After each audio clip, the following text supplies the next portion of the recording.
कृत्रिम पनीर विकणाऱ्यांना एफडीएचे आयुक्त तुकाराम मुंढे यांनी मोठा दणका दिलाय।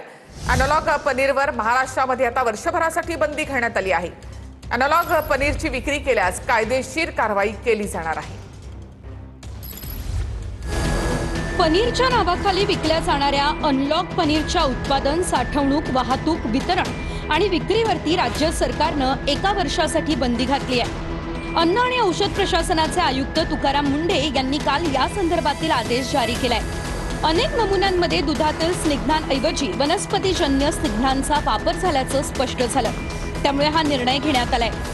अॅनालॉग पनीरमुळे ग्राहकांची दिशाभूल सुरू होती, तसेच या उत्पादनांमुळे आरोग्यालाही धोका निर्माण होत असल्याचा मुद्दा समोर आला होता। यामुळे राज्य सरकारनं हा मोठा निर्णय घेतलाय। आता अॅनालॉग पनीरची विक्री किंवा साठवणूक केल्यास कायदेशीर कारवाई करण्यात येणार आहे। अॅनालॉग पनीर म्हणजे काय? पनीर सारखे दिसणारे आणि चव असलेले उत्पादन, दुधाऐवजी वनस्पतीजन्य तेल, स्टार्च किंवा इतर खाद्यपदार्थ वापरून तयार केलेला पनीर सारखा दिसणारा पदार्थ, पारंपरिक पनीरपेक्षा किमतीने स्वस्त, मोठ्या प्रमाणावर उत्पादन करणं सोपं, फास्ट फूड आणि काही प्रोसेस्ड फूडमध्ये खर्च कमी करण्यासाठी सर्वात जास्त वापर।